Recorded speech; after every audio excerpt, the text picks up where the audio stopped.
Hello, everyone, and welcome to another episode of Pocket Dimension. I'm Ryan Matthew Harker, and I'm a comic book illustrator, indie comic book illustrator, and an author, and a comic book lover. And I started this channel to, talk about comics and help share comic books with anyone who's willing to watch my content, I guess. So, I have been into comic books since I was, 8 years old, 7 years old. I got my first comic books, 2 issues of Conan Saga and an issue of Savage Sword of Conan. And I just immediately fell in love with it. And even before I realized who he was, Barry Windsor Smith had drawn me in to the wonderful world of comic books. And the first comic book I bought from the store, I think I was 8 years old, and I believe it was X-Force number 9, maybe X-Force number 8. But after I saw that, it just cinched the deal. I was done. Couldn't get enough of it. And, well, here we are. I'm now in my 40s, and my love for comic books hasn't waned. In fact, it's grown. And with the state of the industry and the state of the quality of the art and kind of what I see is the genericism of it. I want to do my small part to try to expose a new generation of comic books and the awesomeness that is the graphic storytelling medium. So today I'm looking at this World's Finest, issue number 213. It's from September of 1972. I just picked this up a few weeks ago at a yard sale with a random assortment of other comic books, and as you can see, it's not in very good shape. In fact, the cover is completely detached. But this is officially my oldest comic book. And you can see down here, 1972.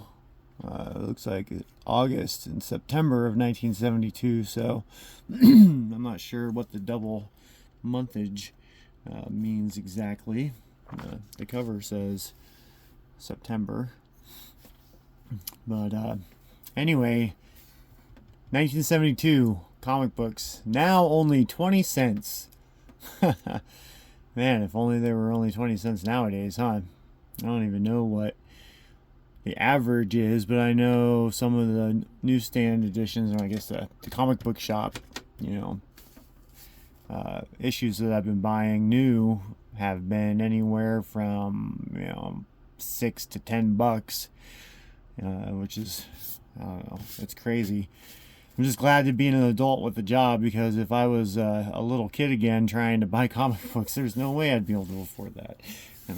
No wonder the industry is quote unquote dying, when we can't even get comics into the hands of younger readers because of expense. So, that's just my opinion on it. I've got a lot of opinions on it. May hear more and more of those as the channel continues, but anyway, I just got done reading this, and it's a fun little tale. It's Superman and the Atom working together to save a subatomic universe. And the art is great, and I enjoy this era of comic book art. I don't know, there's just something, down to earth about it, I guess, is one way to say it. And the stories, I mean, reading this DC book here, and let's go ahead and turn the page real quick. Look at the inside cover. Look at that. Chop Cycles. Looks like some kind of remote controlled motorcycle 3-wheeler thing. I don't. Before my time, I was born in the early 80s, so it was a decade before I was around, but I'll just set that aside. Yeah. The storytelling. This one is by Elliot Maggin, and Wikipedia says that he was Elliot S. Maggin, and he was an American writer of comics, film, television, and novels. He was the main writer for DC Comics during the Bronze Age and early modern age of comics in the 70s and 80s. And he sounds like he particularly worked with Superman. Yeah, he started working as a professional writer in his teens, selling historical stories about the Boer War to a boys' magazine. Let's see. Looks like he sent in a script to DC Comics, and Neil Adams chose to draw it. And it was published in Green Lantern number 87, so that was his start in comics. Well, anyway, the story, I don't know, just the prose of it reminds me a lot of Stan Lee and kind of his, sense of drama, his dramatic style, the verbiage. So, I mean, I can imagine that the DC and Marvel writers probably influenced each other back and forth, being, the two big superpowers. They've been the two big superpowers in comics. And 1972, let's see, when did it say that he got into it? It was 71. Yeah, Green Lantern, December 71 to January 72 for Green Lantern 87. So, yeah, this was, he'd been writing comic books for a year, almost a year at this point. And, yeah, he I'm sure he was still developing his style, and yeah, like I said, probably greatly influenced by other, writers of the time. So, anyway, fun story. It was a fun story. Superman and the Atom. Peril in a very small place. So, anyway, the art was by Dick Dillin and Joe Giella. I'm not sure. I hadn't run into any of these people in my experience yet before this. I enjoy this era, but, honestly, I'm a product of the 80s. Most of my experience is with comic books from the 80s and 90s. I didn't really do a lot of collecting throughout the 2000s, and I just recently, in the last several years, have gotten back into it as an adult. And of course, I'm drawn back to the comics that I grew up with, which were comics from the 80s and 90s. But let's see here, Dick Dillin.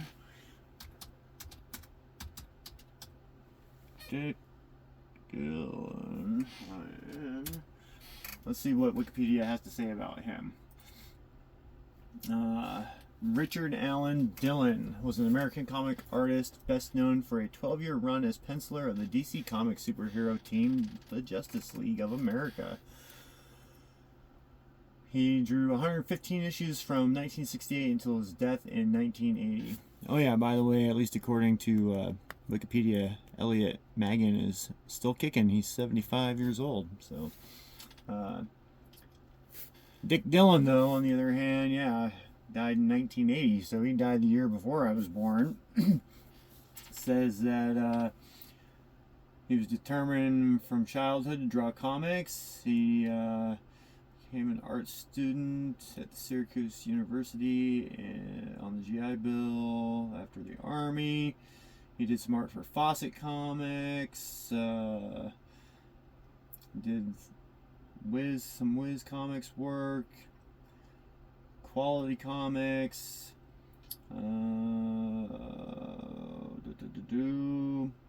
When Quality went out of business, Dillin, searching for new work, eventually tried DC, where he saw one or more issues of Blackhawk on the desk he was being interviewed, and to his relief was told, "We've been trying to get in touch with you."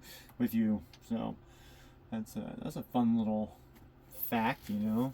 Like, they already had been exposed to his stuff, and they were like, "Hey, we like what we see here." So, yeah. And then looks like he worked on Superman, Batman, Green Lantern, Wonder Woman, Green Arrow, and the Atom. Which, you know, that's funny. Green Arrow, Superman and the Atom, so here they are working together. And, yeah. For a lot of years. He was succeeded after he died by George Perez. So, yeah. That's Dick Dillin, and let's see what else. Let's get some information real quick here about. What I'm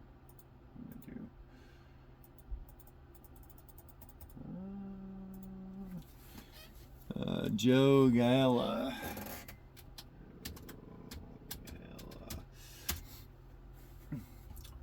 American comic book artist. Gotta love the Wikipedia. Let's see what we got here. I don't know what I did with my mouse, but it seems to not be working properly. Well, let's try this again. I know I'm kind of dragging out the intro here a little bit on this one, but you know, I think it's important to, you know, learn about, you know, the roots of comic books. I mean, if you're a comic book lover, it doesn't mean that you just look at the art and read the stories and, you know, have fun. It means that, you know, you have a genuine interest for the medium, and you want to know about it. You know, you're passionate about it. And definitely, I remember when I was younger, I had a big passion for comic books, and like I said, I put it on the far back burner for pretty much 20 years. And once I rediscovered it, though, once it was, that fire was relit, you know, I've been hungry. So here we are. Like I said, I just read the book. I didn't really do any research about it before I read it. But let's see. Joe Giella, June 27th, 1928 to March 21, 2023. So he just passed away here somewhat recently. In the last couple of years, he was 94 years old. You know, so you look at a lot of these comic book creators, and you know, they live to be a pretty good age. So, you know, comic books must keep you young. You know, let that be a lesson to all you people out there who scoff at comic books. You know, maybe a little bit of the funny books in your life isn't so bad for you. Let's see. He began working in art at 17. He got a job working on Captain Codfish. His interviewer described it as a less eccentric 1940s ancestor of SpongeBob SquarePants. Okay. So he worked at Fawcett as well, so he probably worked with Dick, you know, previously to starting their DC careers. He kept dropping by the offices at Timely Comics hoping to get a job. Stan Lee actually tried him out working on a strip with Mike Sikowski, and yeah, on the trip home, he lost it on the train. Oh man, that's no good. That's no good. He almost lost his job. Lee was yelling at him, and Sikowski came to his defense. Mike repenciled the whole job. Lost on the train. I did the inking. Stand like I did. I got the staff position. I never left anything on the train again. So that's pretty funny. Hi, Tower Dog. Yep. My dog, Big Dog Tower here. He's coming to say hi. So, let's see. Did a bunch of work. Worked on some Captain America comics, Human Torch, Submariner. Yeah, and then he went into the Naval Reserves, and then he came to DC in the 40s, late 40s, where in 49, looks like, and he did inks for Flash, Green Lantern, Black Canary, and so on and so forth. They did a bunch of work on stuff through the Silver Age of the 50s, 60s, Adam Strange, Batman, Green Lantern, Flash, lots of stuff here. He did work on different comic strips. Yeah. So he died March 21st, 2023 at 94. So anyway, that's just a little backstory on the creative team here, from what I could find with a quick internet search. So anyway, let's get into the story here. So it starts off with a little splash page here of, this is actually, in the middle of the tale basically, and it's got Superman and the Atom and this guy here, which makes it seem like they're getting their butts kicked by him, but yeah, well, we'll see if that's the case as we go. So we come through here. Here's the Atom, and he's working on something. He's trying to see something really tiny. Working in his lab. He's Ray Palmer, the Atom. If anybody's ever watched any of what's the show on Netflix? It was really popular with all those guys in it. Man, I've got it in my collection too, and I can't remember what the heck it is. Let's see. Give me just 1 second here. Get through my brain fart.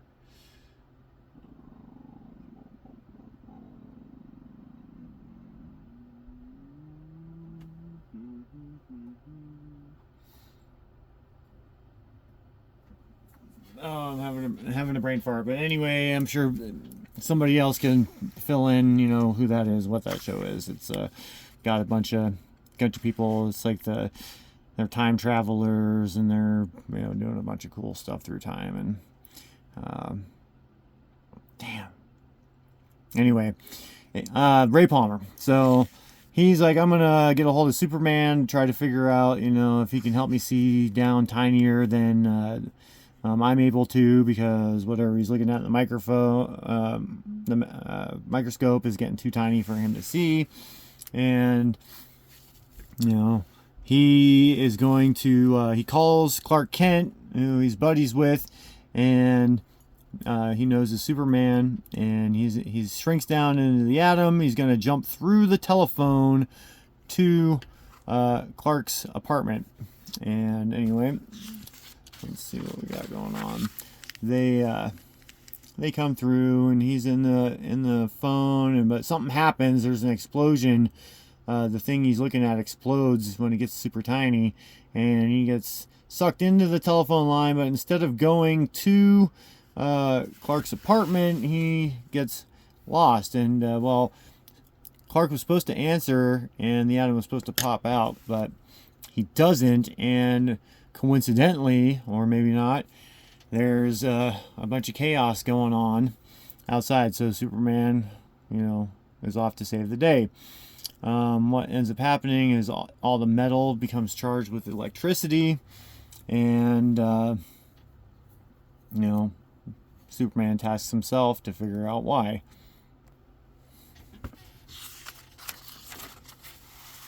And, you know, the cops are there. Superman being fast on his feet, quick thinking, goes to the hardware store, gets some spray enamel. He's like, I'm gonna spray this non-conducting enamel on everything, and then everybody can get out of their cars safely.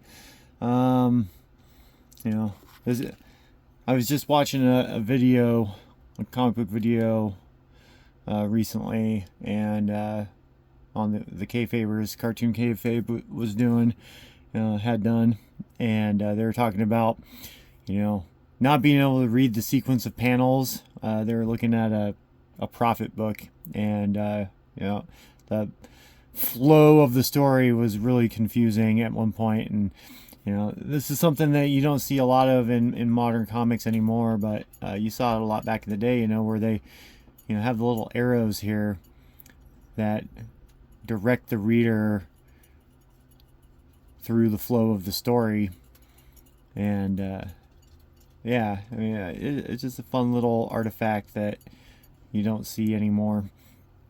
But and then the other thing here that you see down at the bottom is it says continued on second page following. And you know, anytime you saw that in an older comic, you always knew that there was an ad coming up. And what we got here is the imposters, tame looking cars that change into mean racing machines. So this is it's kind of interesting, almost like a pre-Transformers era of you know, they got a V-dub here turning into a race car. So cool 70s toys. Anyway.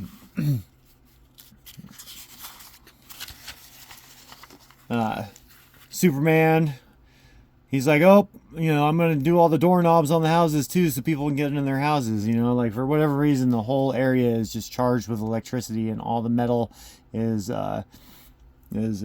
being affected by it. You know, this is something funny here. Hold on, let me go back. As I was reading this is funny. So you know, Superman's talking to the cop here. He's like, the cop's like, I don't know, every bit of metal for 3 blocks around is charged with electricity. And then you just get these random people in the background. This guy's talking to his lady, or talking. He's like, man, it was weird, like my steering wheel just bit me for or something. Can't go near a car. And then, Donna, you listening? No, Donna's not listening. She's checking Superman out. She's like, oh damn, he's hot. Like, that's awesome. And yeah, so still Superman's taking off, and Donna's all obsessed. He's snapping his fingers. Donna. Like, dang it, girl, pay attention to me. And she's like, Superman, I love you. So, you know, we get back here, he sprays the doorknobs, and Donna's still all lost in goo goo gaga land over Superman. And this random guy is just like, Donna, we can go back to the car now, Donna. And yeah, I had a good chuckle about that. You know, the art is just so great. I mean, you got that, you know, comic book look, of course, but you know, in the 70s, and this is pretty common, it seems like there was, you know, a lot less stylization and, you know, a little more realism to the illustration. And you know, but it was done, it wasn't like overwhelmingly done, you know, like the way it is today. It seems like the photorealism in comics is a lot more prevalent. And you know, I look at like some of the artists' new work, you know, artists that I followed like in the, you know, the 90s, you know, when everything was extreme and exaggerated and, you know, just super dynamic and fun and, you know, off the wall and, you know, over the top. And you know, we've made almost a polar opposite shift these days. It seems like everything's a lot more cinematic,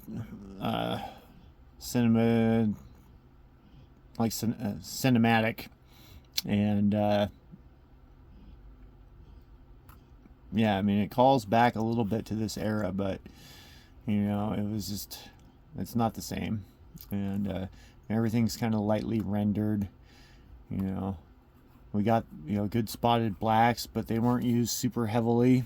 This is pretty funny, you know, like I said, 1972, so this book is 10, 20, 30, 43 years old. And you can see right here the black ink line coming down. I don't know if you can tell, there's a little bit of a bit rubbed off here, but then you go over to the next page and here's this line right here. You know, at some point, you know, this book might have seen a little moisture or, you know, humidity or something while the pages were closed. And yeah, I don't know if I can do this with the book, but you can see, you know, that spot and that spot line up almost perfectly. So, you know, some of that ink definitely transferred from here over to here. But anyway, so the Atom, he's going through the phone line. He's like, I'm obviously caught somewhere in a phone line between Clark's apartment and my lab. That big glowing mass over there is somehow drawing me towards it. And there's this big glowing mass here.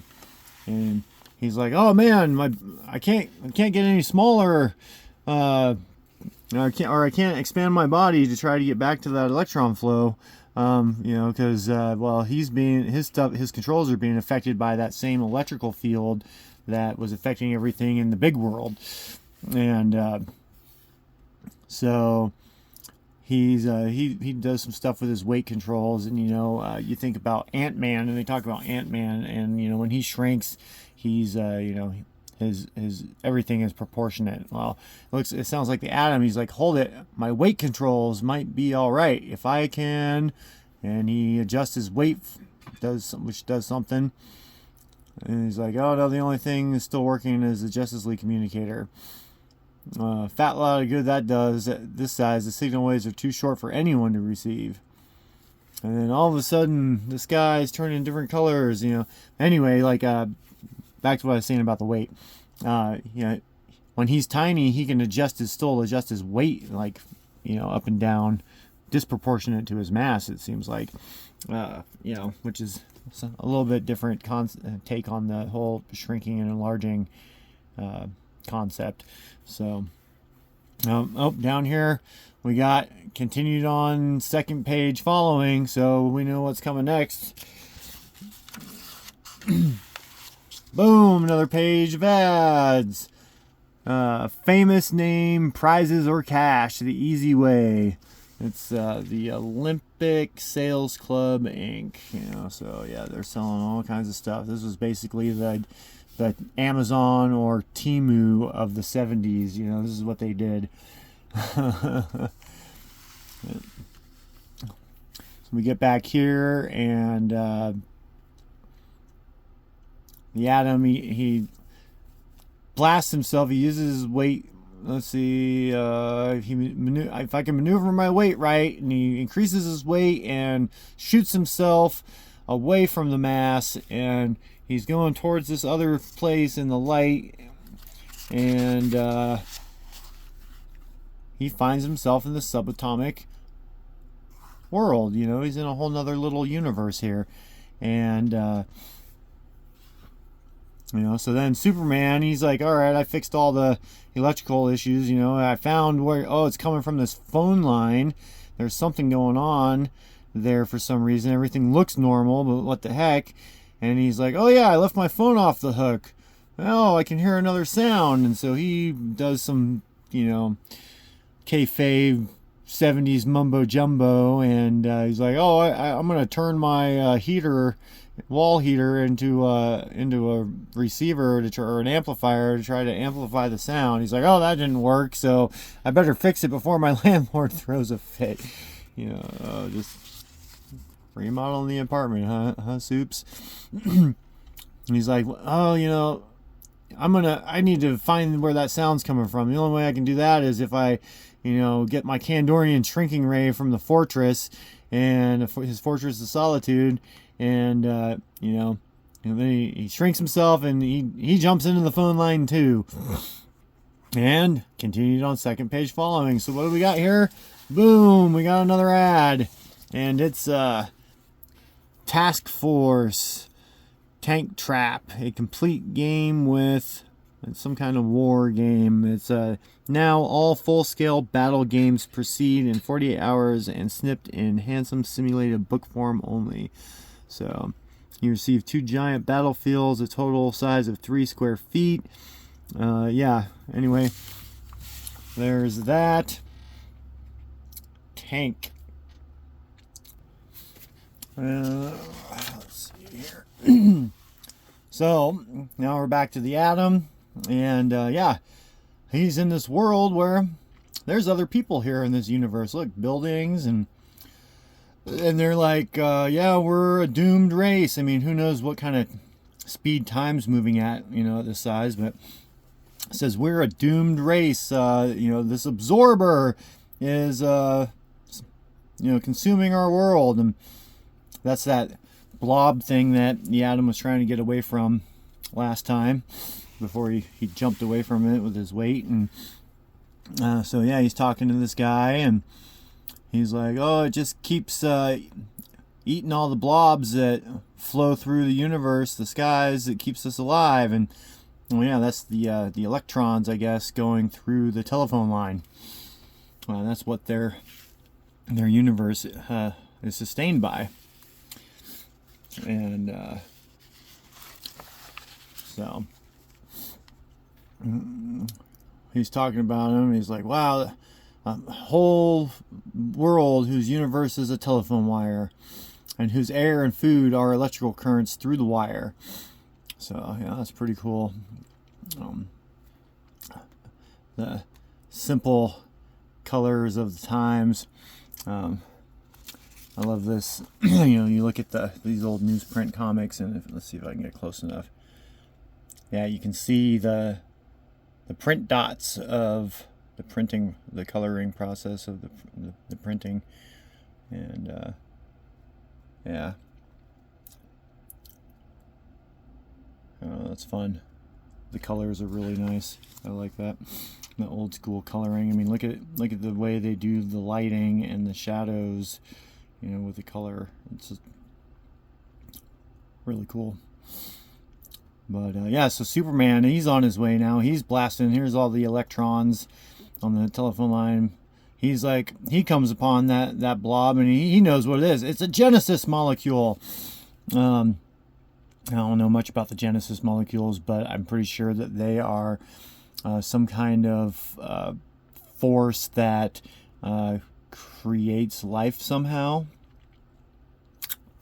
I don't know, not 100% on that, but it's kind of what it sounded like too from what I was reading. And so he's all he's like, oh, the signal must be from the Atom. Of course, he's the only one who can run around in telephone wires.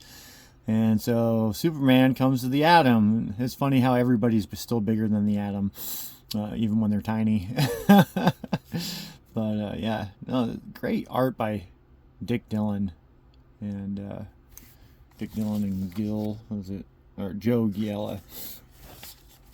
Yeah, I mean, you know, really good stuff. You know, Dick was obviously a great illustrator, and Joe, you know, good inker. You know, he's got good line weight and real clean inking. You know, you look through here, like that kind of stuff can get real muddy sometimes, you know. But it's nice, real good, real clean stuff. You know, same thing with here. Nice clean inks, even when they use the lines.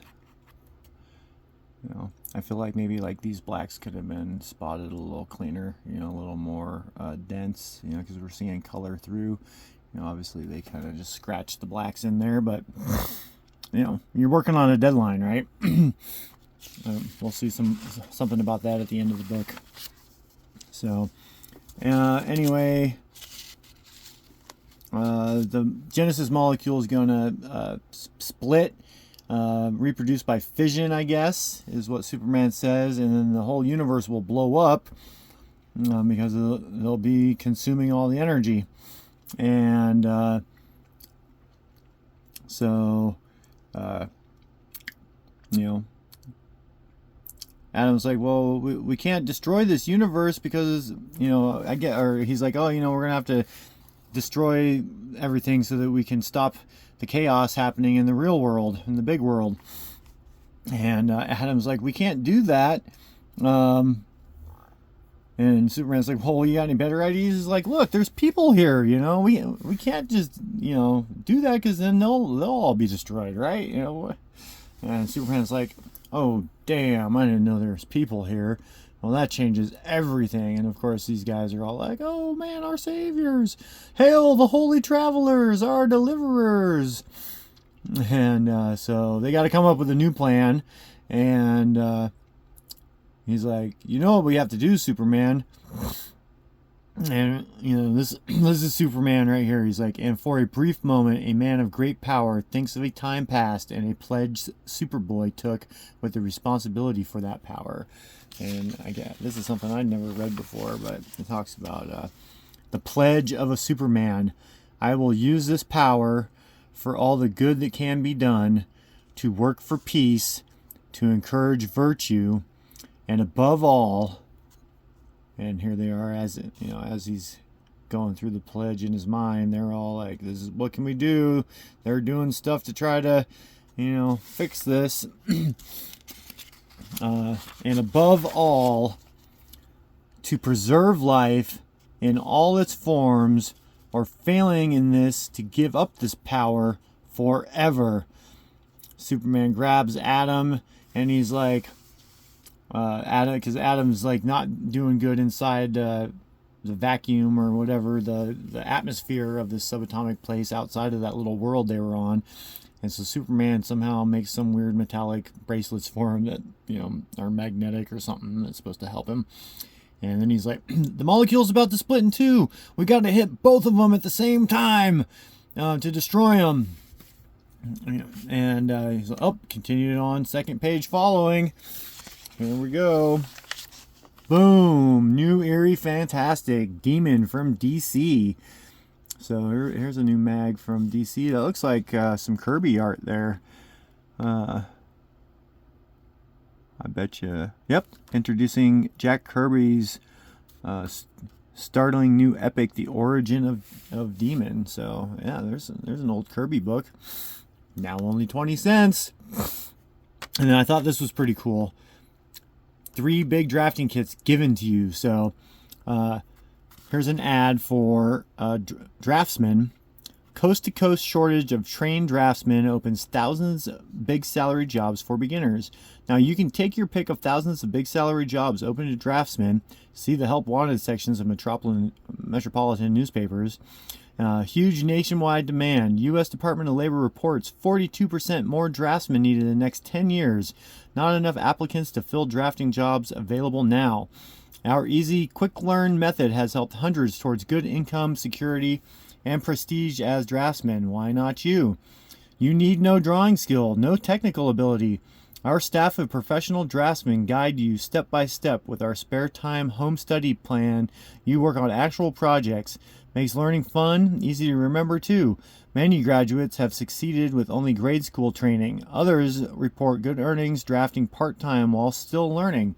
So, you know, apparently early 70s they really needed some draftsmen, and they were, you know, pushing that, you know, to the point where they were giving away, you know, draftman tools. I mean, look at that drawing table.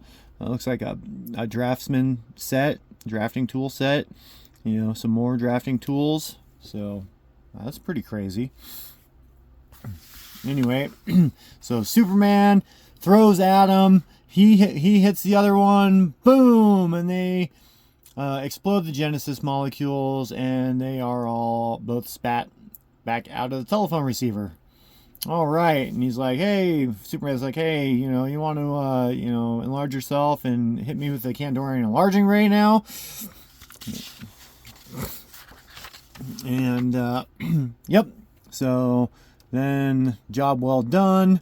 Superman and Adam, get back into their, civilian identities. Clark Kent and Ray Palmer, and then that's the end of it. Oh yeah, I forgot at the beginning of the story, Superman was trying to get some sleep because his upstairs drummer neighbor was making a racket all night, and so the drummer was quiet, and Superman was able to put on some space music that he likes to listen to. That's really weird, I guess.